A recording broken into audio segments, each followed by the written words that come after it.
As a child growing up, my father was able to extend a helping hand to the needy in the community. After harvest, he sells his produce with old women who were on their own. I got my motivation through my experience as a son of a farmer. The name of my project is Tesom Farmers Project, which literally means Let's Help Farmers.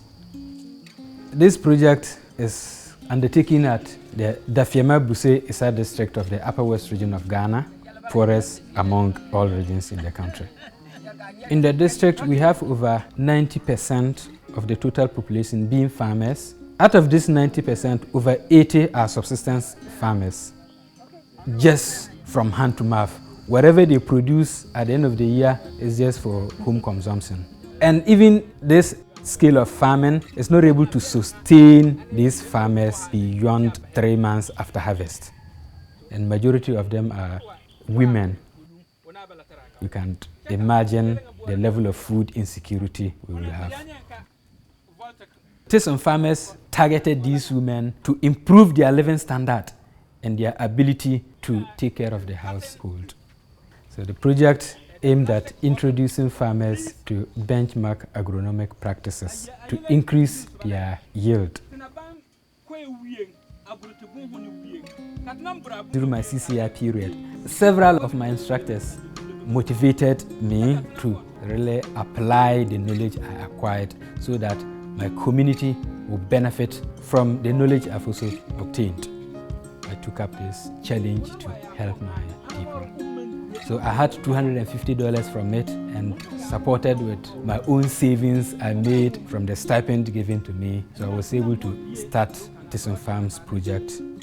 Now we want to look at how we can prevent the adult mob. I was privileged to be enrolled in so many practical-oriented classes that were applicable to my country.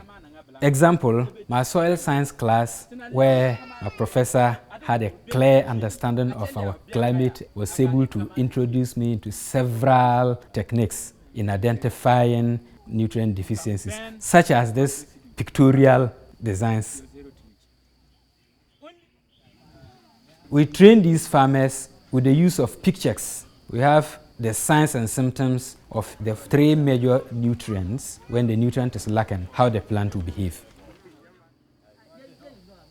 I designed this project to conduct demonstration plots. We then separated the plots and several treatments were made, both on maize, sorghum, and soya. Other cultural practices like weeding, when you are not able to weed at the required time, it definitely will have an effect on your yield. We need to introduce these farmers to the technologies bit by bit. So the first one is precision planting and crop rotation, then crop management.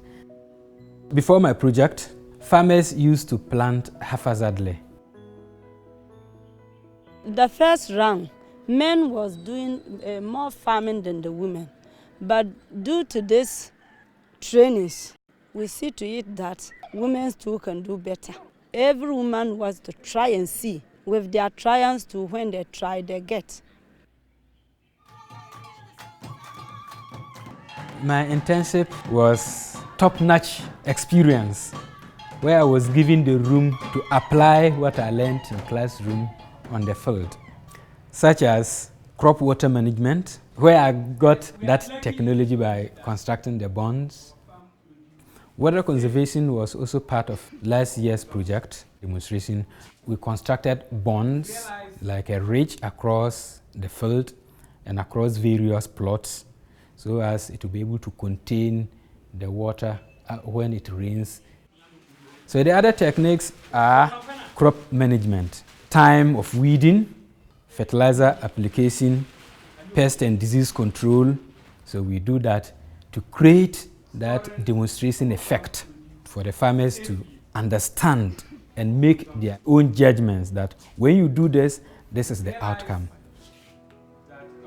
Tesom Farmers is hoping that we can replicate these demonstrations to other communities in the near future, so as Upper West Region and Ghana can attain food security as a sustainable development goal. Before, these farmers were not able to produce enough for their consumption. But through my project, these women are able to produce enough that they can reserve some for the home consumption and at least something to sell to take care of their health bills, their school fees, clothing, and other needs. But now we are seeing it to be a good thing for us. We got an impact, and I'm so proud.